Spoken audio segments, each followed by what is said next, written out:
Hello everyone, welcome back. This is part 5 of chapter Combustion and Flame. In this part, we will cover topics like fuel, ideal fuel, calorific value, global warming, and acid rain. Let us start the lesson. What is a fuel? Recall that the sources of heat energy for domestic and industrial purposes are mainly wood, charcoal, petrol, kerosene, etc. These substances are called fuels. आपको ध्यान होगा जो mainly घरों में और industry में हम source of heat energy use करते हैं फ्यूल, वो फ्यूल हैं would, charcoal, petrol, kerosene etcetera. Mainly इन्हीं को हम घरों में और फैक्ट्रीज़ में एज ए फ्यूल यूज़ करते हैं। ये हमें हीट एनर्जी प्रोवाइड करते हैं। These substances are called fuels. ऐसे सब्सटेंसेस को हम फ्यूल कहते हैं जिनसे हमें हीट एनर्जी मिलती है। A good fuel is one which is readily available, it is cheap, it burns easily in air at a moderate rate, it produces a large amount of heat, it does not leave behind any undesirable substances. एक अच्छा fuel क्या होगा? एक अच्छी fuel की characteristics क्या होंगी? एक अच्छा फ्यूल, एक गुड फ्यूल वो होगा जो हमें रीडली अवेलेबल होगा, मीन्स हमें आसानी से मिल जाएगा। इट इज़ चीप, ये सस्ता भी होगा। It Burns easily in air at A moderate rate, ये आसानी से बर्न भी होगा। It produces a large amount of heat, और ये हमें लार्ज अमाउंट में हीट देगा। It does not leave behind any undesirable substances, और जलने के बाद ये पीछे किसी तरह का कोई रेजिड्यू अनडिज़ायरेबल सब्सटेंस नहीं छोड़ेगा। जैसे कि कोयला और लकड़ी जब जलती हैं तो पीछे एशेस वगैरह जो हैं वो रह जाते हैं, जो कि इन्वायरमेंट के लिए भी जो है वो हार्मफुल होते हैं। तो इस तरह से फ्यूल ऐसा होना चाहिए जो बर्न होने के बाद पीछे किसी तरह का कोई रेजिड्यू ना छोड़े, क्लीनर फ्यूल होना चाहिए। तो ये all these are the characteristics of a good fuel. एक अच्छे फ्यूल की ये सारी क्या थी? करेक्टरिस्टिक्स थी। There is probably no fuel that could be considered as an ideal fuel.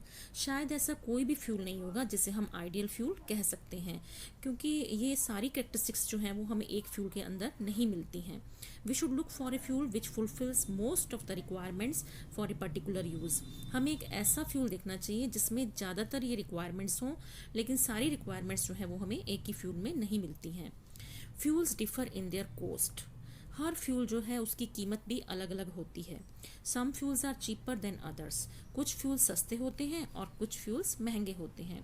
जैसे वुड जो है वो चीपर फ्यूल है, पेट्रोल, डीजल ये सब क्या है? कॉस्टली होते हैं, ये महंगे होते हैं। Make a list of fuels familiar to you, group them as solid, liquid and gases fuel as in table 6.3। आपको नीचे टेबल दी हुई है 6.3, इसमें आपने फ्यूल को डिफरेंट टाइप्स में जो है वो ग्रुप करना है। सॉलिड फ्यूल कौन से होते हैं, लिक्विड कौन से हैं, गैसेस फ्यूल कौन से हैं। तो one example is given to you, एक एक एग्जाम्पल आपको दिया हुआ है। जैसे कि सॉलिड फ्यूल की कैटेगरी में हम रख देंगे coal, coal is a solid fuel. इसी तरह से चारकोल, वुड, ये भी सॉलिड फॉर्म में है तो हम इन्हें कहेंगे सॉलिड फ्यूल। लिक्विड फ्यूल में आ जाएंगे kerosene oil, petrol, diesel, because all these are in liquid form, ये सारे ही लिक्विड फॉर्म में मिलते हैं हमें। गैसेस फॉर्म में जो फ्यूल हमें मिलते हैं उनमें आ जाएंगे petroleum gas, biogas, these are present in gases form. तो ये सारे हैं जो डिफरेंट कैटेगरीज आपको दी हुई है फ्यूल्स की, ये सॉलिड फॉर्म में, लिक्विड फॉर्म में और गैसेस फॉर्म में अवेलेबल है। नेक्स्ट टॉपिक यहाँ पे आपका आ जाता है फ्यूल एफिशिएंसी। फ्यूल एफिशिएंसी किसे कहते हैं?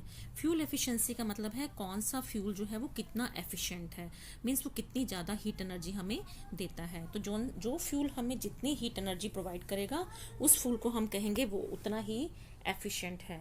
Suppose you are asked to boil a given quantity of water using cow dung, coal and LPG as fuel.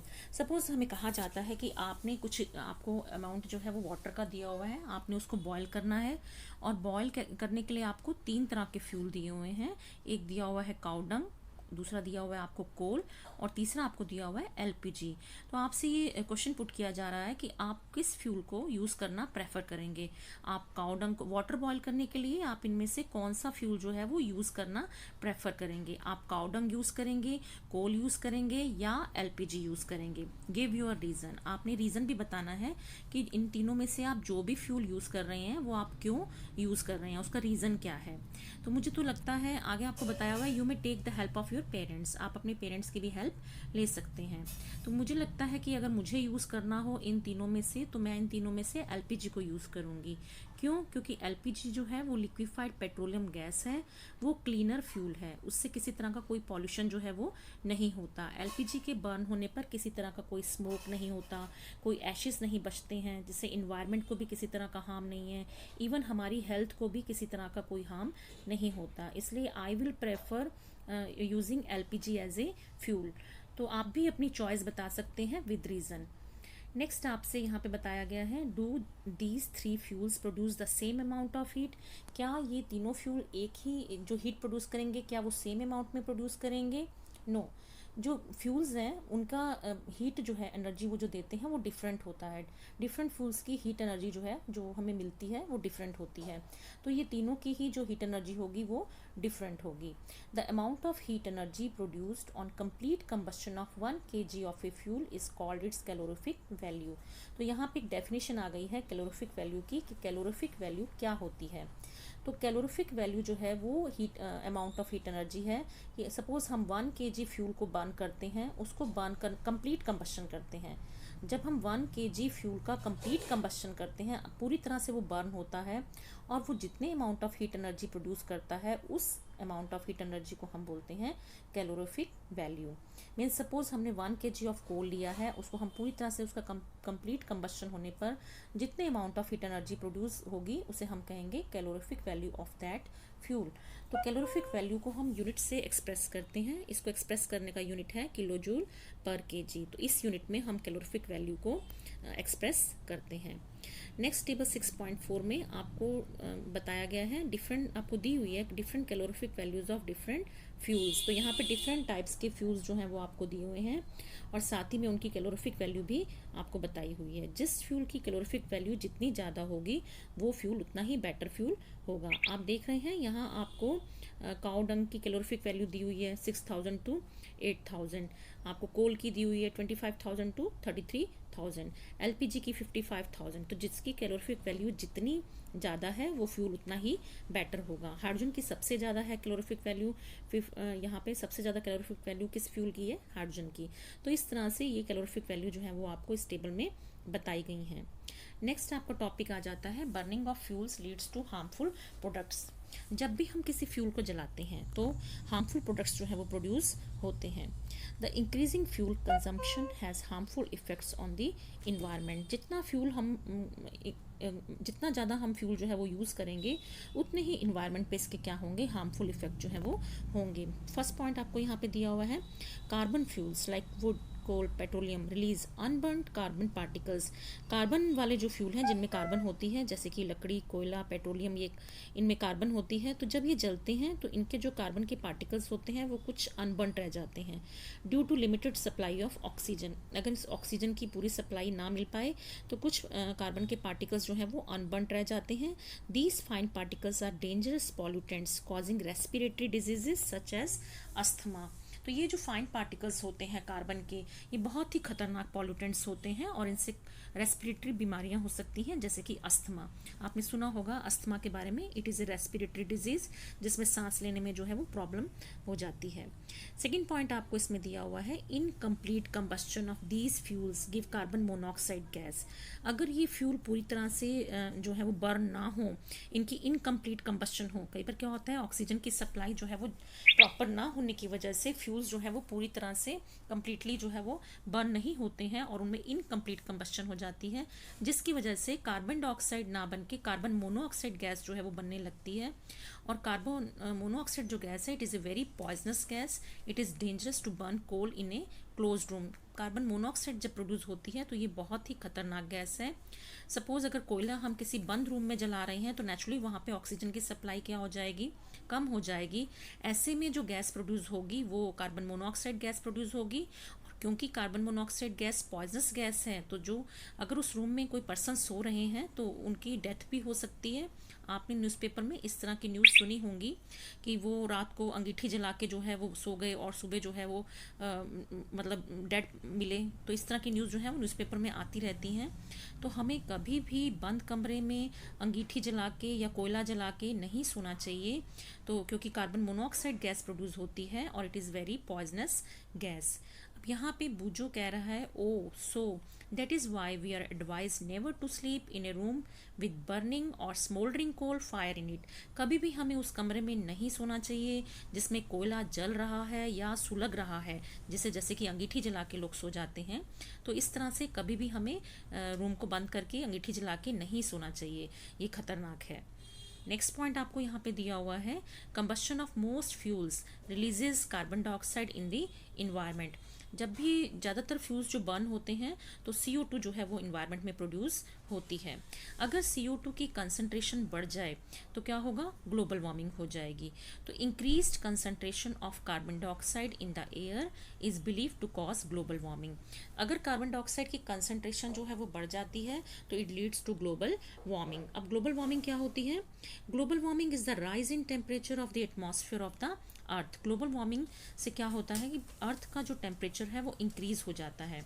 This results among other things in the melting of polar glaciers. इससे क्या होता है, जो poles पर बर्फ़ जमी हुई है, वो ग्लेशियर्स हैं जो बर्फ़ के बड़े बड़े वो बर्फ़ के बने हुए हैं, वो मेल्ट होना शुरू कर देते हैं और इससे समुद्र का लेवल जो है वो राइज हो जाता है, causing floods in the coastal areas. और समुद्र के आसपास के जो कोस्टल एरियाज हैं वहाँ पे फ्लड के चांसेस जो है वो बन जाते हैं। लो लाइंग कोस्टल एरियाज में even be permanently submerged under water.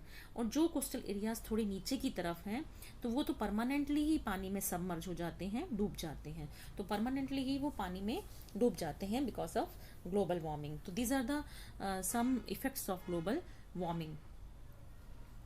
Next है, नेक्स्ट लास्ट पॉइंट है, fourth point, burning of coal and diesel releases sulphur dioxide gas. जब कोयला जलता है और डीजल जलता है तो सल्फर डाइऑक्साइड गैस प्रोड्यूस होती है। It is an extremely suffocating and corrosive gas. अब ये सल्फर डाइऑक्साइड गैस जो है ये भी बहुत ही सफोकेटिंग गैस है और इसकी नेचर भी क्या है, करोसिव है। जैसे कि एसिड की नेचर करोसिव होती है। मीन्स करोसिव नेचर का मतलब है एसिड जैसे किसी भी चीज़ पे जब गिरता है तो केमिकल रिएक्शन होती है और उस चीज़ को डैमेज कर देता है, डिस्ट्रॉय कर देता है। और सफोकेटिंग का मतलब है कि इससे जो है वो हमारा सांस लेने में हमें तकलीफ होती है।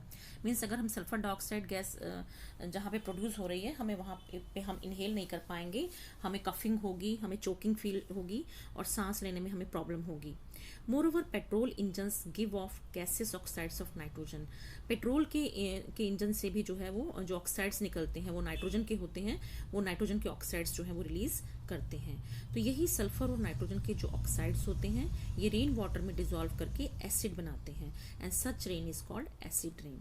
इस तरह की रेन में जिसमें एसिड जो है वो बन जाता है due to oxides of sulphur and nitrogen, तो such type of rain is known as acid rain.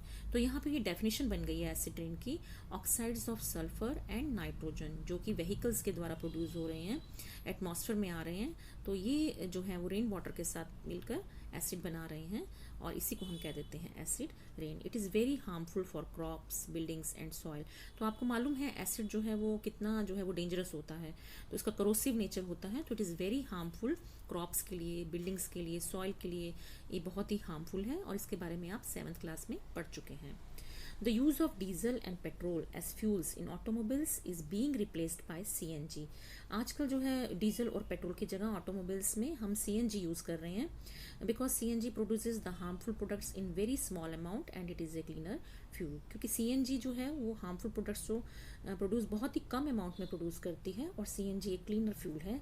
Means इसके जलने के बाद किसी तरह का कोई रेजिड्यू शेष नहीं बचता, तो इसलिए हम आजकल प्रेफर कर रहे हैं CNG का यूज़ करना instead of diesel and petrol. I hope it is clear to all of you.